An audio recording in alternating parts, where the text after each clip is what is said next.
Well, I am heading right now. It's great. I sent an email out the other day, and I had said that we were touring around, and it's amazing how many breeders watch our videos. I was touring around and said, I'm going to this farm and I'm going to this farm, and somebody messaged me and said, hey, the people that bred Tipsy and Dixie are 45 minutes or an hour from the meadows. So I woke up this morning, looked at the email, the phone number was on there, Wayne Schaefer. Sent him a text. I said, Mr. Schaefer, I'm at the meadows today. This is about 9:30. I said, would I be able to pop out and see your yearlings? He said, I'd love you to come out and want to see the yearlings. He said, he gave me the directions. I put it in my GPS, 51 minutes. 51 minutes there. It doesn't really give me a lot of time to look at his babies when I'm on a deadline, right? I had to be back and sign in at 12:45. So I said, would I be able to come out after the races?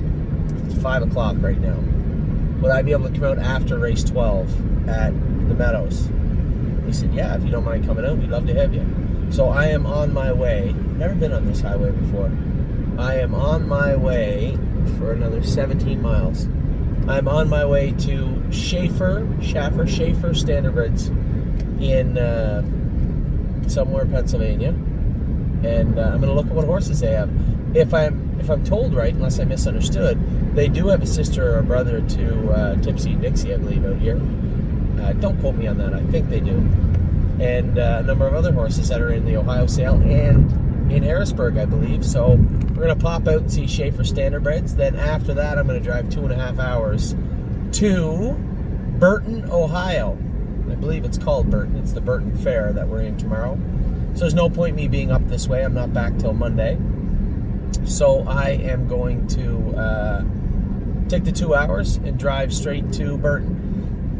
Get up and hopefully I'm refreshed for tomorrow. Now, the reason I say that, you talk about how horses get tired.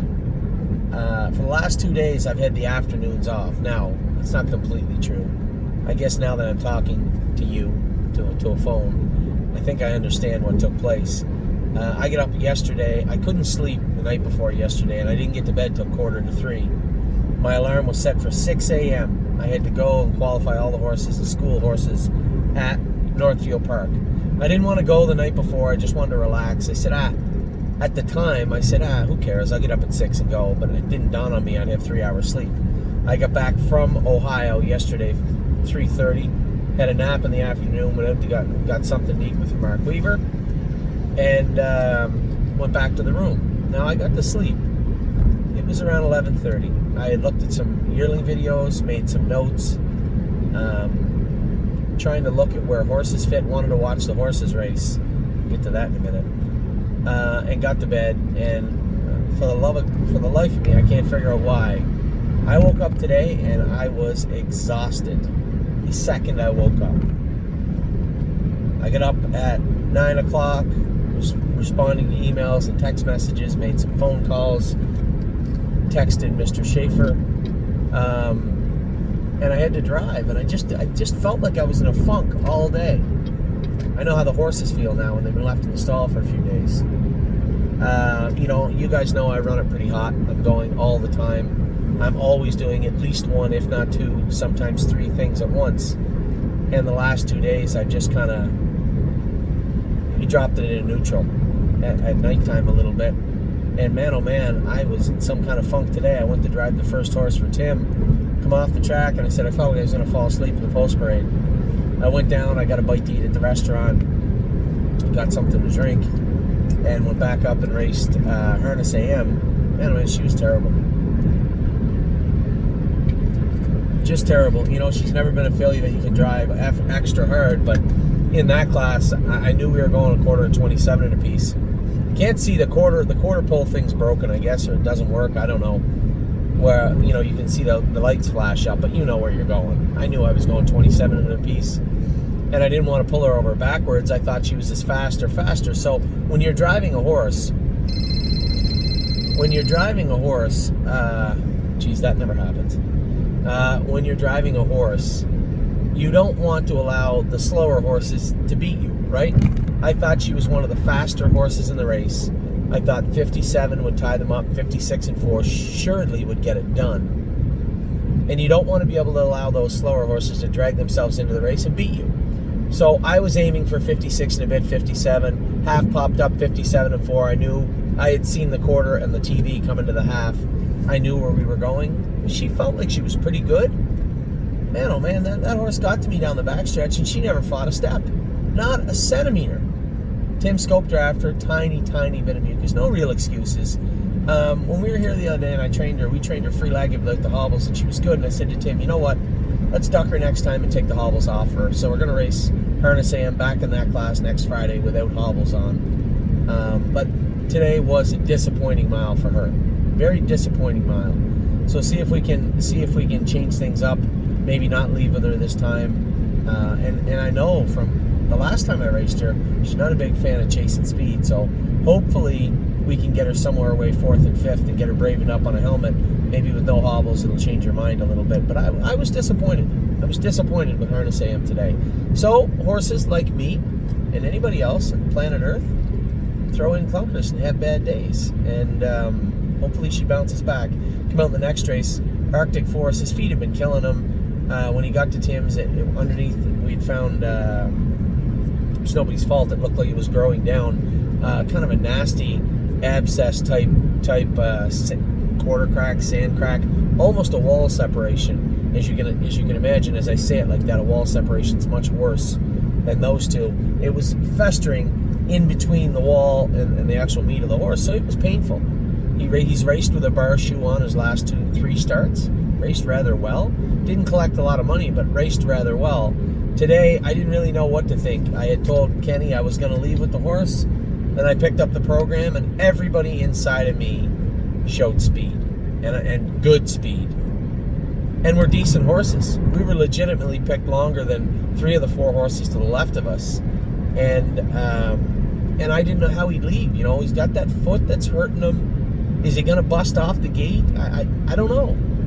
So really, it was an absolute game time decision. It was a huddle decision. And he felt good on the gate. I looked left, saw a couple of guys looking around. They were trying to gauge what everybody else was going to do, which means they're probably a little susceptible. I'm going to let them bust out.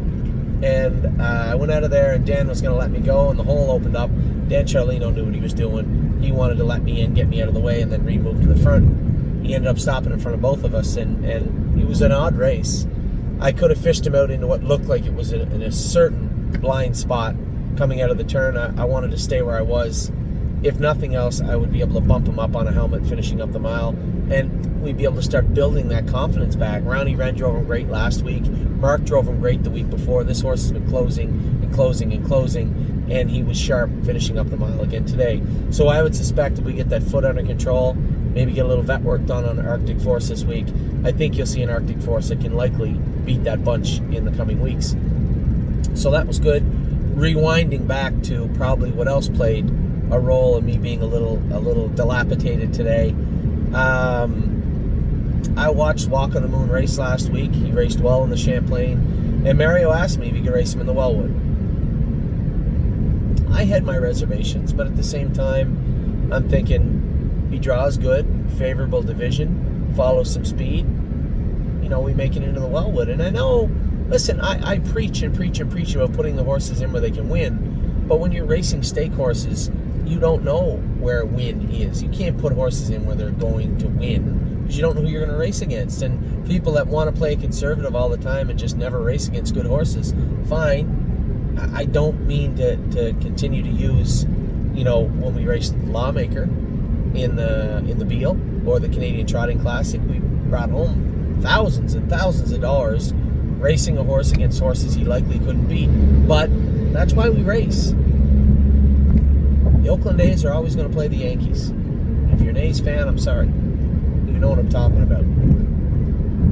We race horses because that's our job. And if we think we can always just race them in where they can devour them all the time, fine. But you end up with a pretty boring life, pretty boring racing career. And I know there's some people that were very upset that we put him in there. And you know what? I'm a big boy. I get big shoulders, and he didn't draw good. They did go in 54, and he did look bad. And I'll take it square in the chin when it comes to to Walk on the Moon Racing last night. It is what it is. He's raced. It's done with now. If you want to be angry or if you want to leave, I can't blame you. But I stand by the decision I made, even though it was a bad decision. It brings me back to I was thinking of, blunders that coaches and GMs have made. And, I thought about the poor bugger, Pete Carroll, there when he called the play to, pitch the ball towards the end zone instead of using Marshawn Lynch and cost him the Super Bowl, and what kind of a jackass he felt like for the rest of his life. And from now till the end of time, the biggest blunders in sports, you'll always have Jose Canseco where the home run bounces off his head and over the fence. And you'll always have poor Pete. And you know what? Looking at the draw, looking at the race, looking at the result, I was 100% incorrect. I was. I'm a big boy, I can admit that. But at the same time, I'm never not going to try and hit a home run. I'm never not going to put a horse in where it might do, it could do. There's always going to be long shots in races. There's always going to be favorites. And, for the people that are angry because I didn't put them in there, I hope you respect and understand why I did. And if you can't, that's the way it is. You can be angry, as I said, you can leave, but at the same time, it's not the last time it's going to happen. So I'm just letting everybody know. We dream about winning races. We want to win races, and I'm a dreamer at heart also, and a huge optimist. And I wanted to see this horse draw good. I wanted to see Mario win the race with him, or get a good check, or give us a thrill halfway down the lane. I didn't want to watch the TV and want to throw my phone through it at the 5/8 pole, going under the wire as my emails are flooding in and messages are coming in. But it's racing, it is what it is. White Tiger, another one. I've had people asking me for weeks. Joe and other people asking me for weeks, can we move this horse? Can we move this horse? It's frustrating because White Tiger is not an easy horse to drive, apparently. And he hasn't really got a chance to race, has he? Jody got away at the back. James got away at the back. James made a break with him. Got away at the back. Got away at the back. What are you going to do? I can't be everywhere, and I'd love to be in Canada. I got some bad news for the people that own my partners on Globetrotting and the people that own Spirit of Dio. We entered Spirit of Dio for Tuesday because I wanted to keep this role going with her. We said we weren't going to the Simcoe.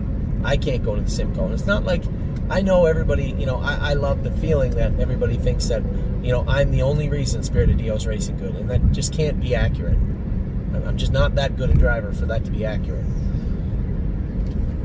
I can't drive her. I can't drive her in the Simcoe if we went, and I can't drive her in the Elegant Image.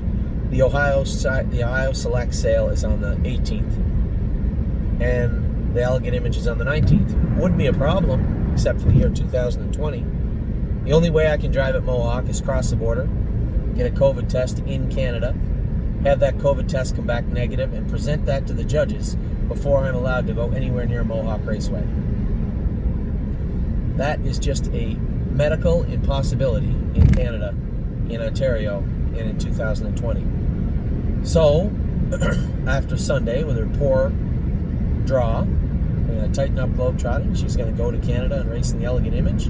If she gets some money in the final in Ohio, I suspect she'll make the final at the Elegant Image. This year they've changed the format. It's a top 10 money earners. She's got almost $50,000 made this year. Gets a little drink in the final. That probably gets her in the Elegant Image final. Spirit of Dio probably gets in the consolation. Maybe. Consolation goes for 30 or 40, but it's still money. But I can't go there and drive her. So,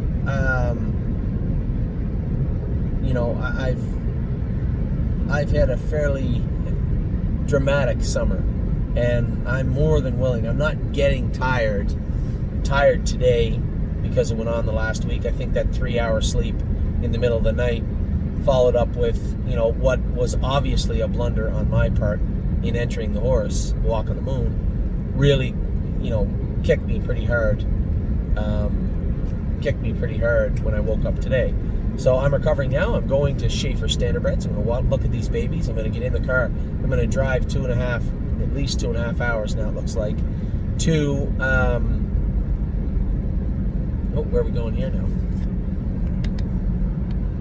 There's a whole lot of stuff going on here. Exit 37B. That's right here. I'm going to go look at these babies. I'm going to drive to Burton, Ohio, and I'm going to stay overnight, race at the fairs tomorrow. Then I'm going to go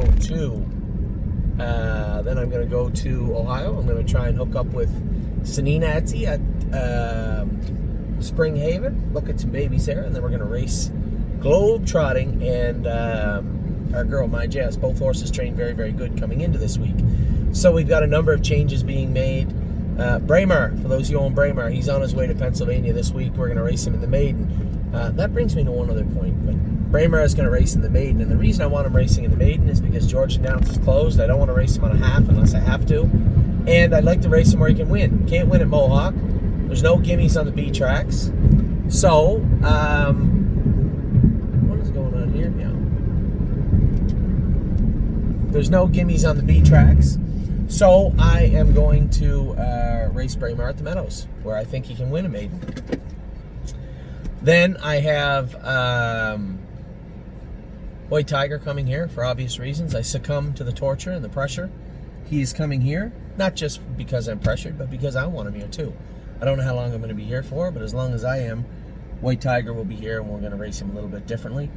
And then I did have a question that actually made good sense to me afterwards. Somebody asked me, if we're only going to race Grey as a New Red in a couple of fairs and potentially a Buckeye, why didn't we just leave her in Ontario? That's a good question.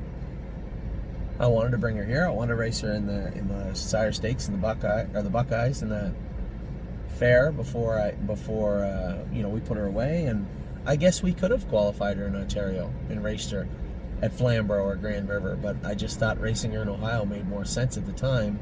But I have to be quite frank, the argument's compelling. Why is she here? 56, great qualifier the other day. She's not going to race in the Sire Stakes. She's not going to win the Buckeye unless she can, throw another strong 56 at them. I just chased speed yesterday. I was very happy with Grey as a New Red. So obviously a lot of questions come in that made sense. Why is Grey as a New Red here? I can make an argument, and you can make an argument why she shouldn't be. I believe she should still race in a couple of fairs in the Buckeye, and then if she hasn't won a race by then, which would be unlikely, then we will race her in a straight maiden at Northfield or the Meadows if we want to. But you're right, she could have stayed in Ontario, I suppose. Jazzy Judy's ready to go. She has to qualify Thursday. I'm going to send her down to Jim King. Now, in White Tiger coming here, it adds a little more pressure to the mix of Stonebridge Simba and West 52nd. Now, they're not in the same class, but Tiger could be heading there at some point. So, we certainly don't want to have 3 in the same class. I don't even want to have 2 in the same class. So we're looking for a spot for West 52nd. He may actually go to Massachusetts. I'm just talking to a number of clients. We're looking at our options. We could send Simba, or we could send West 52nd. West 52nd is a very versatile colt that gets along with everybody pretty easily. Simba, as you saw this winter, not so easy. So I think we'll maybe send West 52nd to Massachusetts or Harrington, Delaware, where he could race there, in Dover, somewhere around the Poconos area also. But I don't know if he can stay here. I'd love to win with him on Monday, and then I wouldn't have to worry about it. He definitely can't stay here. So so these things are all going around my head as I'm also worried about babies and everything else that's going on. You wonder why I'm pulled over on the side of the road? Because I'm an idiot and I missed my exit back there. So now I have to figure out how to get back on the road. Anyway, a lot going on. I'm wide awake now. I was tired all day. I'm good to go now. I'm going to look at some babies. I'm going to bring you guys some videos. And I'm going to head to Burton. Hopefully have a great day at the Burton Fair tomorrow. Persons are pretty good there tomorrow. And then we are going to be heading back to the Columbus area. I'm going to look at Spring Haven's consignment. I'm going to try and get out and visit LMN Standardbreds and Mitchell Nault. I'll give him a call. And then Monday, and then Sunday's a big night. 9-hole with Globetrottings. Had a couple of people ask me, what are your thoughts? You guys know. I can't tell you. I don't know. I'm going to see how she gets away from the gate. I'm going to look left. The other 3 horses to beat are right beside me. I want to see what they're thinking and what's going on with them. And then I'll make a decision in the moment right there what's going to happen with Globetrotting. As far as My Jazz, probably some of the better horses drew the outside. I'd like to use her speed off the gate, get her spotted, try and get some money with Jazzy. We all know Jazz is what I would say the S of 2020. She's not the best horse in the division, but she is by far the handiest. So let's see if we can put some people in some bad positions. See if we can get as much money as we can with My Jazz on Sunday night. So that is what took place today. The Walk of the Moon people, sorry, that are upset that he was in the race last night. The Wellwood elimination. I guess it's one of those sorry, not sorry situations. I'm sorry because it worked out terribly and it turned out to be a blunder. Not sorry because it'll likely happen again with somebody else down the road. We're here to race horses, and I'm going to give everybody a chance to race. If I drove my long shots like that all the time, it would be the most boring sport on earth. So, unfortunately, it didn't work out well. Gray is the new red. We're going to get her going here. Race her in a fair, race her in a stake race. Got Jug Week with her and everybody else. So, that's it. Got a lot off my chest. Got to tell you guys what is going on right now, what is going on this second, because I'm on the side of some highway, trying to figure out how to get on that highway. We'll talk to you guys soon. I hope you had a good week. I had a pretty good week. It's pretty hard to complain right now at the stable, isn't it? And I'm certainly not going to be one to do that. Have a great day. Take care.